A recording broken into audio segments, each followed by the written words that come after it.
அனைவருக்கும் வணக்கம். என் லைஃப்பில் இந்த மாதிரி ஒரு பெயின்ஃபுல்லான ஒரு சுச்சுவேஷனை நான் ஃபேஸ் பண்ணதே கிடையாது. மனசு முழுக்க வலி வலி மட்டும்தான். இந்த சுற்றுப்பயணத்தில் என்னென்ன மக்கள் பார்க்க வராங்க, அதுக்கு ஒரே ஒரு காரணம் தான், அவங்க என் மேலே வச்சிருக்கிற அன்பும் பாசம். அந்த அன்புக்கும் பாசத்துக்கும் நான் எப்பவும் கடமைப்பட்டிருக்கிறேன். அதனால தான் இந்த சுற்றுப்பயணத்தில் மற்ற எல்லா விஷயங்களையும் தாண்டி மக்களுடைய சேஃப்டி, அதில் எந்த காம்ப்ரமைஸும் பண்ணிடக்கூடாதுன்றதுக்காக தான் அது என் மனசில் ரொம்ப ஆழமாக இருக்கும் அந்த எண்ணம். அதனால தான் இந்த அரசியல் காரணங்கள் எல்லாத்தையும் தவிர்த்துட்டு ஒதுக்கி வச்சுட்டு மக்களுடைய சேஃப்டி மட்டும் மைண்டில் வச்சுக்கிட்டு அதுக்கான இடங்களை சூஸ் பண்ணுறது, அதுக்கான இடங்களை பார்த்து பர்மிஷன் கேட்குறது, போலீஸ் டிபார்ட்மெண்ட்டில் அதை ரிக்வெஸ்ட் பண்ணி கேட்போம்.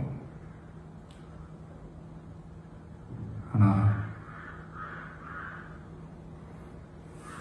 நடக்கக்கூடாதது நடந்துருச்சு. ஆனால் மனுஷன் தானே, அந்த நேரத்தில் அத்தனை பேர் பாதிக்கப்பட்டு இருக்கும்போது எப்படி அந்த ஊரை விட்டுட்டு என்னால் கிளம்பி வர முடியும்? நான் திரும்ப அங்கே போகணும்னு இருந்துச்சுன்னா அதை ஒரு காரணம் காட்டி அங்கே வேறு சில பதட்டமான சுச்சுவேஷன்ஸ், வேறு சில சம்பாவிதங்கள், அந்த மாதிரி எதுவும் நடந்துடக்கூடாதுன்றதுக்காக தான் நான் அவாய்ட் பண்ணேன். இந்த நேரத்தில் சொந்தங்களை இழந்து தவிக்கிற அத்தனை குடும்பங்களுக்கும் என்னுடைய ஆழ்ந்த இரங்கலை தெரிவிச்சுக்கிறேன். எனக்கு தெரியும், என்ன சொன்னாலும் இது ஈடையாகாதுன்னு எனக்கு தெரியும்.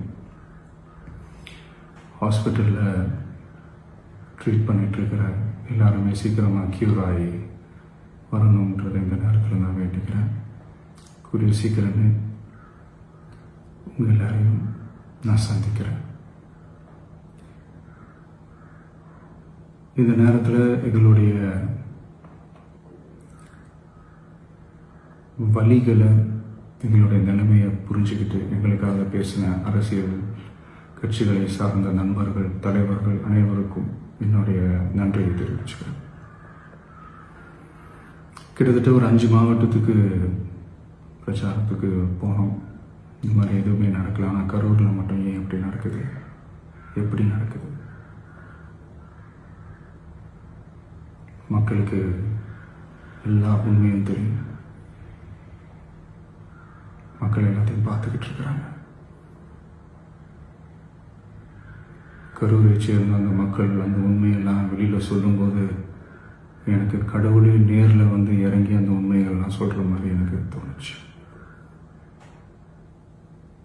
சீக்கிரமே எல்லா உண்மைகளும் வெளியில் வரும்.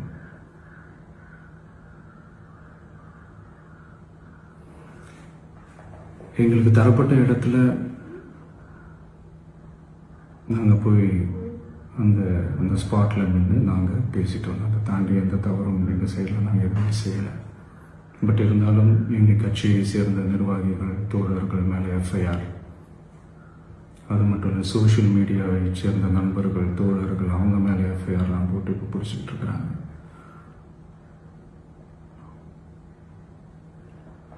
சிஎம் சார், உங்களுக்கு ஏதாவது இந்த பழி வாங்கணும் அப்படின்ற எண்ணம் ஏதாவது இருந்துச்சுன்னா என்ன வேணாலும் பண்ணுங்க.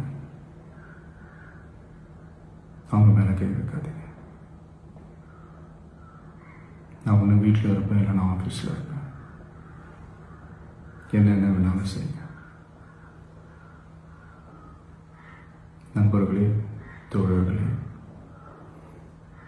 நம்மளுடைய அரசியல் பயணம் இன்னும் ஸ்ட்ராங்காக, இன்னும் தைரியத்தோட கண்டினியூ ஆகும்.